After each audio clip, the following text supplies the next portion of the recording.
Hi, I am Krista West of Avlea Folk Embroidery, and this is another episode of Flosstube. So I wanted to catch you up. It's been a little bit. I took a little break last week, which was really terrific. I got to spend time with my family, and so I'm kind of back at it and really happy to share with you a lot of the stuff that I've been working on lately, designing, that kind of stuff. But before I launch in, just to remind all of you where you can find me, you clearly have found me on YouTube. And oh my word, people, thank you. I actually just got my first, granted, it wasn't big, but my first YouTube payment. Oh my gosh, that was so exciting. I kind of had just forgotten about it. And then I got this email notification like, you have funds from YouTube. And it was just simply thrilling. It was really exciting. And that wouldn't happen without all of you. And I'm really grateful because especially during COVID, a lot of us who work in creative fields, it's a challenging time. So any way that we can kind of, share our creativity and actually help, pay the Trader Joe's bill is very appreciated. So YouTube, you found me. Instagram, I'm at Krista M. West. The best place to find me is my website, which is www.avlea.life.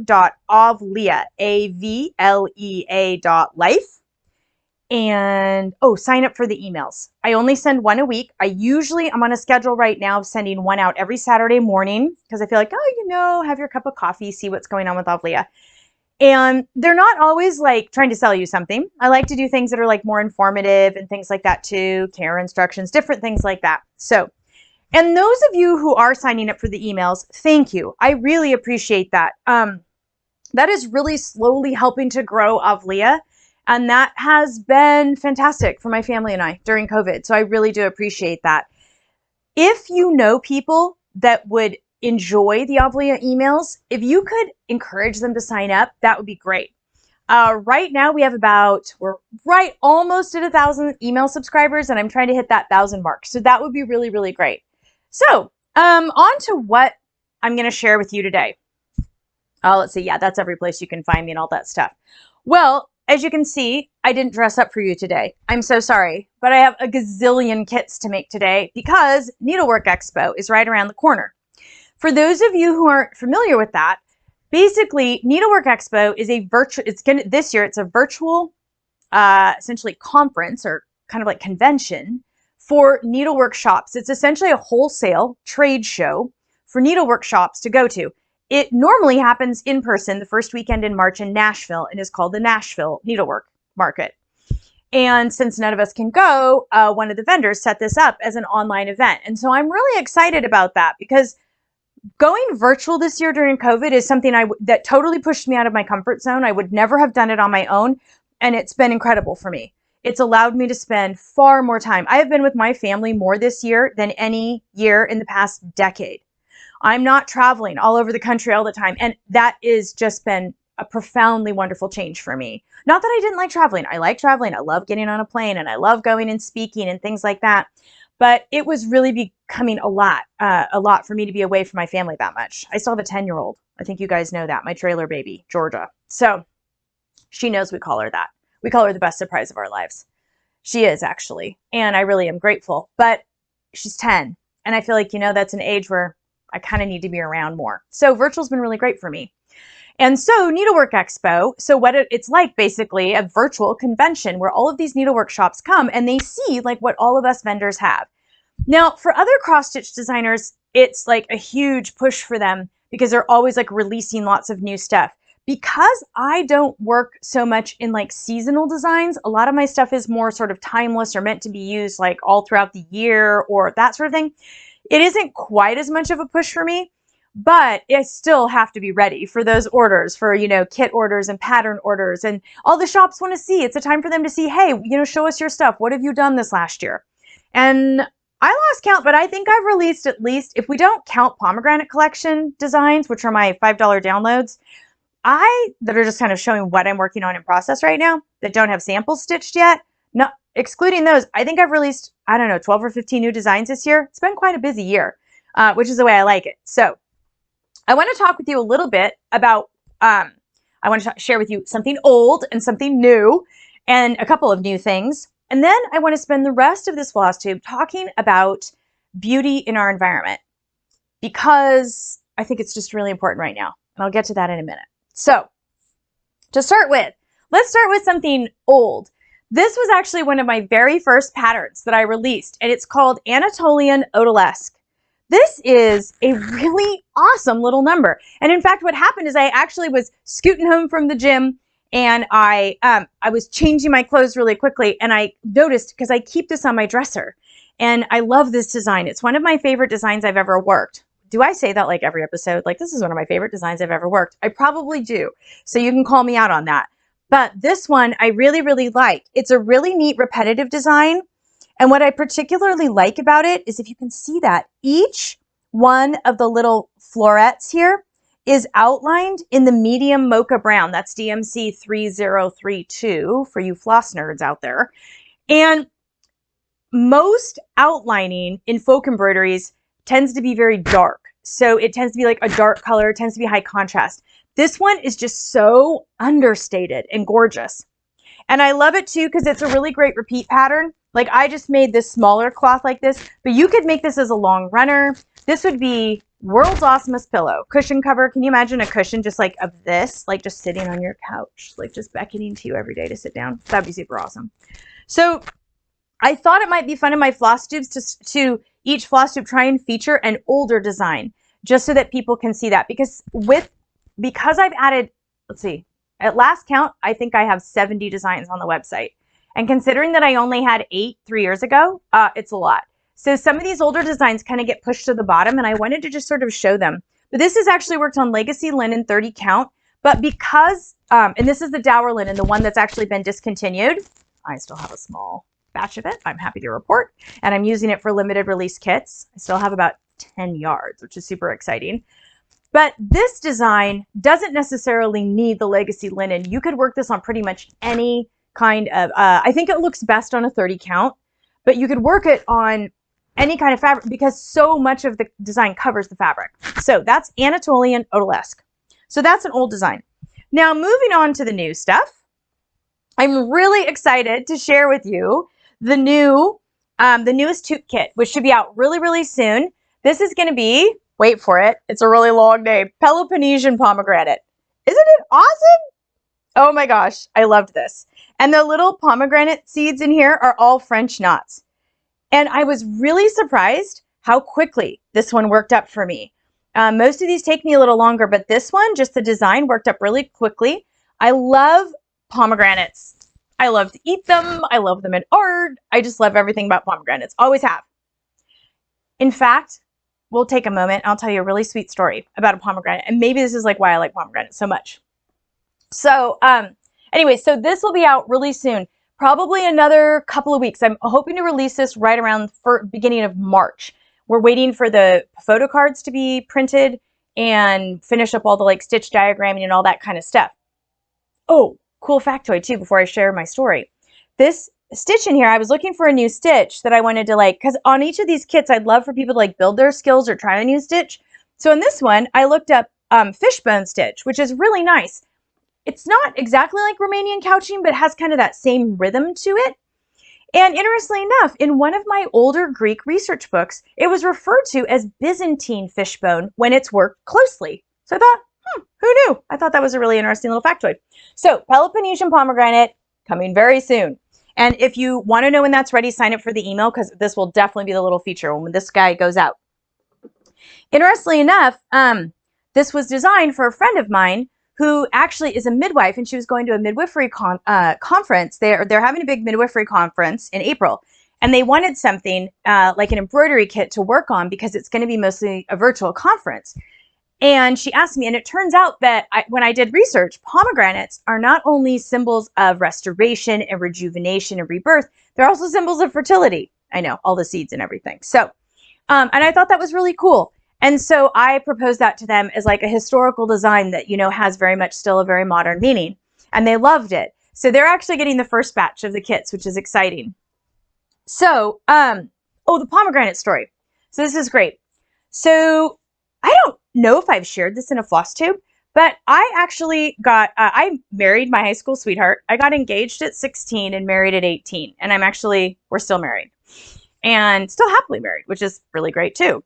And I had grown up in a very blue collar family, and you know, finances were usually pretty tight. And I would go to the grocery store as a kid and I would see pomegranates. Now, I grew up in Portland, Oregon, so pomegranates were like a real rarity. They'd be in the grocery store for a few weeks in the winter, and they were like a gazillion dollars. And only maybe once a winter, my mom would like splurge and get me a pomegranate. And I loved it. And I'm not a huge fruit eater, but I just love pomegranates. So fast forward, I'm 19 years old. My husband and I have been married for about a year, and we take a road trip to go down and visit his amazing, lovely grandfather, who everybody called Pops. And Pops lived in Sacramento, and he had this like triple lot his house sat on, but it was a little tiny house, but the lot went really, really deep. He had this huge garden. And I saw citrus trees for the first time. I mean, there I was. It was like 1989. And I was a girl from Portland, and I'd never seen citrus trees. And I had my first, I picked my first, mandarin off a tree. And we walked through the back, and he showed us his lemon trees and his satsuma trees and tangelo trees and all of this. And he says, oh, and that's a pomegranate tree. And my face just lit up. I'm like, pomegranates? He's like, oh, but it's not bearing right now. It's the wrong time of year. And I must have looked a little deflated. So I'm working about, I don't know, it must have been like 2 or 3 months later. And I'm at work. I actually worked in the family business, which is a pharmacy. And this big box comes in. Now, people, take a moment and pause and remember that this is 1989, 89, 90. People did, remember shipping used to be really, really expensive and not something we did a lot. And it was this huge box that came addressed to me at the pharmacy. And that was so strange because back in the day, you'd get one, box a year from somebody, maybe at Christmas time. And I opened it and it was full to the brim with pomegranates. There must have been 20 or 30 pomegranates in there, and he had carefully packaged them all and sent them to me. And I just still to this day, that it almost brings tears to my eyes. It's just one of the most beautiful things that someone has done for me. It was so thoughtful and so sweet and so unexpected. So anyways, that was the story about pomegranates. So that's kind of why I have this really amazing connection with pomegranates. Now, what else is in the works? Because you're like, Krista, get on with the program here. We just want to see what's going on with cross stitch and embroidery. Well, that's embroidery, cross stitch. So I'm really happy to report, did my first mermaid. Okay, isn't she adorable? I just love her. So she's going to be coming out pretty soon. I don't know. I'm thinking maybe April. I might hang on to her and kind of give her kind of a late spring start so we can kind of do something kind of sea and summer themed. But anyways, she's this really cute Minoan mermaid, and I'm not exactly sure why. I've been curious. She's holding cypress tree leaves, like big leaves. And one of my research books says that those are cypress trees. I'm not certain that they're cypress trees, but if they are, it could actually be an indication of the underworld and her living under the sea. I don't know. And then these little flowers down here kind of look like little coral flowers. So anyways, so she'll be out really soon. So our little Minoan mermaid. I just thought she was super fun. Then next up that I've been stitching right now, let's see. Oh, what else is being stitched? Anatolian Star and Vine. Wow, everybody liked that one. I just released that on the pomegranate collection and immediately had somebody be like, I'm stitching it, I'm stitching it, I'm stitching it. Okay, so it looks like someone is actually going to be sample stitching Anatolian Star and Vine. I am going to be releasing that as an option. It'll be released as a kit and pattern, but it'll have an option as a wall hanging because I just got some beautiful paisley fabrics in there. These really soft muted paisleys. Oh, I should have grabbed them, but I'm hooked up to the microphone, so I won't grab them right now. As the lining fabric to the wall hanging. So you can buy the kit, but then you'll also have the option of getting the extra piece of fabric for the lining and the tapestry rod. Because once I saw it hanging up on my design board, it was like, oh, that just so wants to be a wall hanging. And then I'm also working on another wall hanging design called Kefalonia Carnations. And it's actually a border sampler. A number of you have asked about borders because as we know, borders are used everywhere in folk embroidery. In fact, there's whole traditions of folk embroidery that is just borders on garments and, cushions and things like that. So I'm doing this really awesome, it can be a wall hanging or a frame textile or a cushion or whatever you'd want, but I really saw it as a wall hanging, again, with a similar paisley lining fabric as a wall hanging kit. So I'm pretty excited about those. Those are being sample stitched right now. I am also, the one I'm working on right now is Venetian Floriale. And this is going to be a new table runner kit. This one I adapted from one of the vintage booklets I have in my collection. The original was very heavy and very dark colors. And I had just gotten a brand new order of DMC. And let me see if I can, do I have it here? And I got some of the 733, which is my current new floss love. I just love this color. I don't know. It's not quite gold and it's not quite green. And oh my gosh, I think I'm putting it in everything like right now because I love it so much.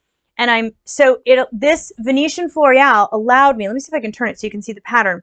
It allowed me to work with a much softer color palette than the traditional Mediterranean color palette. So I basically took that really intense Mediterranean color palette that tends to be black, red, blue, green, and I softened it to a ash brown instead of the black, to softer blues and a two-tone blue.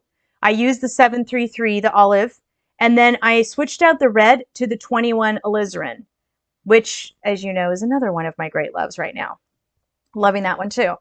So really giving kind of a very muted effect, still very much carrying that very sort of historical look, but something that I thought might be a little bit more flexible and might harmonize with modern decors a little bit better. Now this one also is a super easy repeat.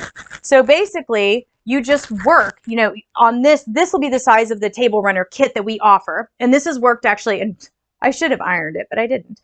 And this is actually worked on Legacy Linen Victoria Sponge Cake, the 30 count, which is really nice. It's a little lighter in weight than the Dower linen, but I'm really loving it for this design because it's giving this kind of really cool aged effect that I really like. And it's a really lovely shade of like almost like a classic ivory. It's hard to see, I know, on the computer screen. And then you'll see like on this end, I'm putting in all the outlining and I'm just now prepping. I'll be filling in all the colors soon. So this one I'm hoping to release in March too, as a table runner. But you could also, there's a lot of uses for these sort of designs. I mean, for those of you who want to do something like on a shelf, you could actually, this design would be awesome as like a shelf border for people who do those. Sometimes people do those decoratively and put those like on your china shelves or a kitchen shelf or something and put that there. Be great. So that again should release pretty soon. So that's a lot of what I have going on. Not to mention I've got 4 new bit kits in the works for summer, spring summer release. And let me look at the design wall. What else do I have? Oh, I've got a really neat square border design that's really cool in floral. It's what am I calling it? Larkspur and something, because it's actually like, looks like, I looked up larkspur and they do look like larkspurs. So that was cool. And then, oh, Anafi Diamanti is another table runner design that's based off of a historic source. That was the inspiration for it, and features these really cool interlocking squares. And that sample should be ready soon. So I have a lot coming up in the next couple of weeks and months as the samples are finished. So so that's sort of what's going on with Avlea. Things have been really busy, really great. That's been super awesome. My 10-year-old daughter and her 2 friends who were all homeschooling, like we're quarantine homeschooling together. It turns out those 3 girls love to make needle cards. So they've been coming down and keeping me stocked with needle cards, which has been super helpful. The little cards that we put in every kit that have like the needle, you know, put to the card. So that's been really great. And then it's just been busy. I mean, thank goodness it's been really busy. Lots of people ordering, lots of new people finding us, which has been really exciting. And then I just began advertising in the Embroiderers Guild of America Needle Arts magazine. So for those of you who are really getting into embroidery, maybe you've been embroidering for a long time, maybe you're just getting new to it, I would strongly recommend that you check out the Embroiderers Guild of America. It's an old-fashioned guild. It's people who are joined in community through a hobby that they love. And they are a wonderful, wonderful resource. Very high-level embroidery work. And so I feel like I have to kind of give a shout out there. That was why I wanted to advertise in the EGA's Needle Arts magazine. And it's really affordable to become a member, and it's a great organization to support. And they put out Needle Arts, I think, 4 times a year. And one thing I was surprised by when I, was talking with them about an ad, there's not that many ads in it. It's mostly just articles and patterns about embroidery. really well produced. I should have brought my copy here. I just got it in the mail yesterday, and it's really nice. So, shout out for the EGA. To end this episode, I wanted to talk a little bit about beauty in our environments. I was really struck with this just this morning. I was just thinking about where we are right now, and we're kind of on. I mean, we're all kind of tired. It's the end of winter.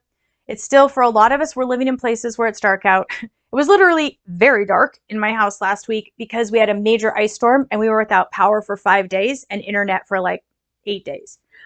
So it was really cold and it was really dark. And by the time the lights came back on, we were just all like, okay, lights. I'm not going to take electricity for granted for a really, really long time. Let's just say that. But it got me thinking about how so many of us right now are really in this place where we are just kind of done with it all. We're done with the masks. We're done with the quarantining. We're done. We're just tired and worn out from this whole nonsense. And I figure if I'm actually feeling that way, I am someone who has worked from home and has like a gorgeous studio to work in and everything. If I'm feeling that way, and I've worked from home for 25 years, I can't imagine how the rest of y'all are feeling. So I wanted to talk a little bit about using beauty as therapy. Now, we're just starting, and when I say we, I mean scientists and researchers are just starting to understand or really study, I shouldn't say understand, but study the impact of beauty on people's lives. And this is happening in fields like architecture, urban planning, interior design, this sort of a thing. There's a lot of kind of changes, I think, coming. And I think they're going to be really, really great for people having a greater awareness of how your environment, your physical environment affects you. I think there's some people out there who just feel like, oh, whatever your environment is, whatever it is, it is. It's not a big deal. That's not going to affect me. And I personally feel like nothing can be further from the truth. Our environment, how it feels to us, how it affects all of our senses, our sense of smell, our sense of sight, sense of taste, sense of sound, even our sense of balance, like how we feel, rooted in our homes, our environments, is really important. And so we're on the long stretch, and this is not zooming out and saying, oh my gosh, it's time for everybody to like do interior design and remodel your house. No, I think right now, what I would really encourage people to do is zoom way in. And by that, I mean, look at your daily routine, because right now we are all like in the same little daily routines because, we can't go out. There's not a lot of novelty in our lives right now.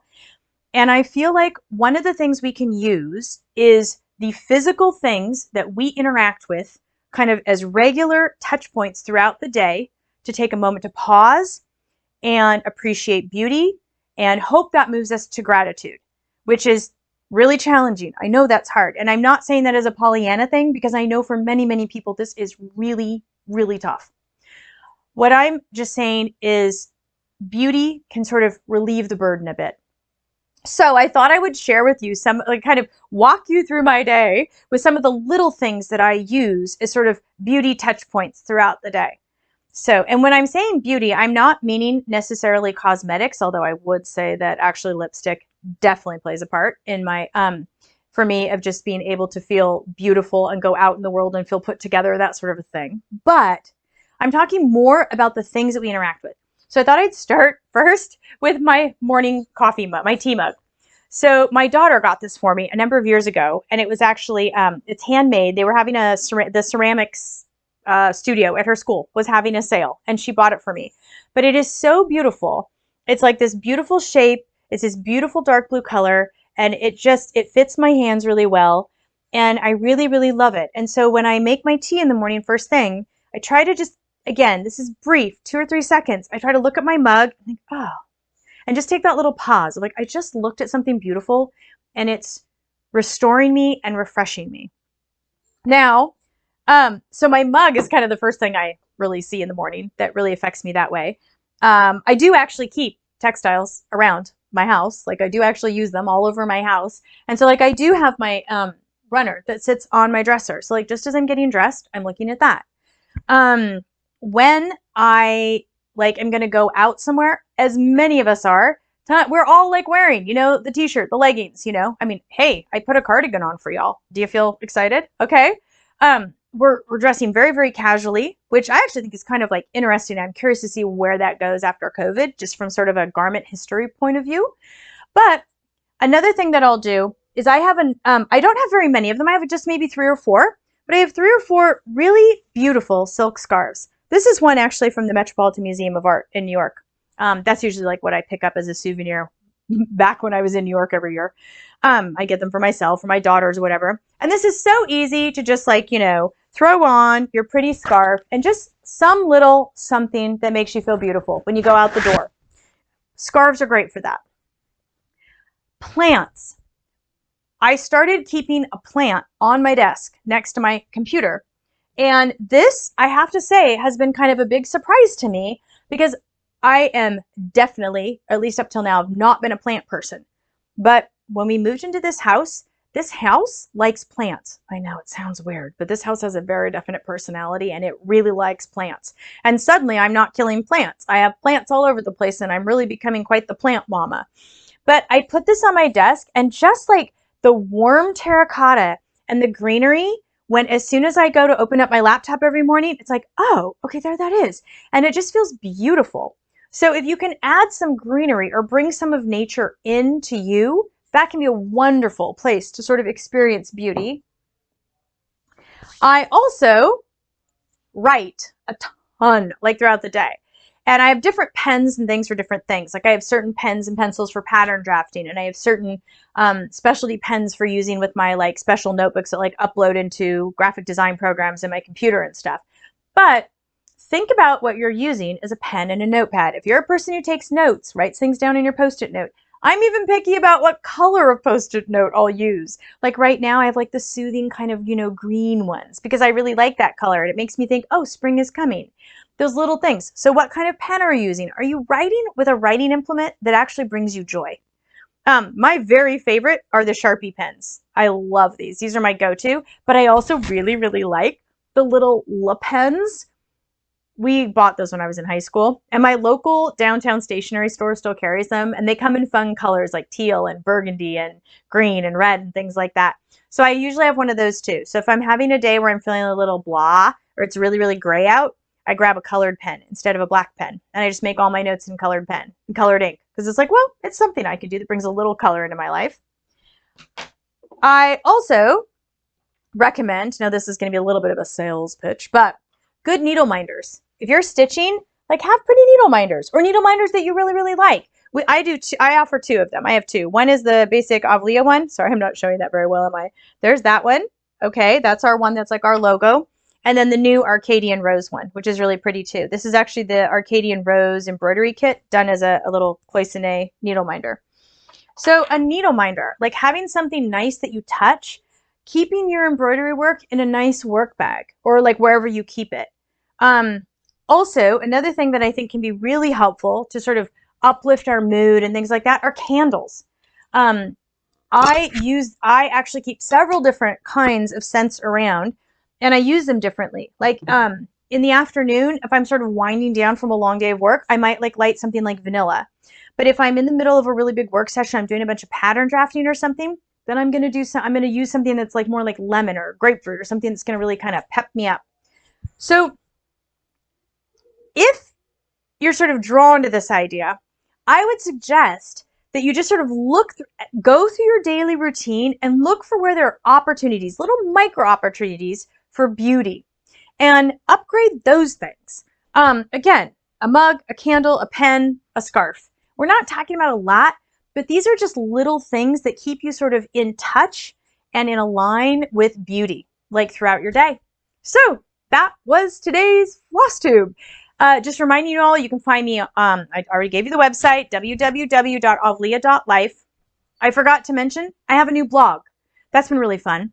So I've been starting to do blog posts. I used to have to write a lot for work, and I haven't done as much, and I was kind of missing it. So I started doing a blog. The latest one it's called Mrs. Rogers' Sweater, and it's actually about Mr. Rogers' sweater that was knit for him by his mother, Mrs. Rogers. That's the title. So thank you so much for joining me. It is a pleasure, as always, to spend time with you. And I think that's it for today. Happy stitching!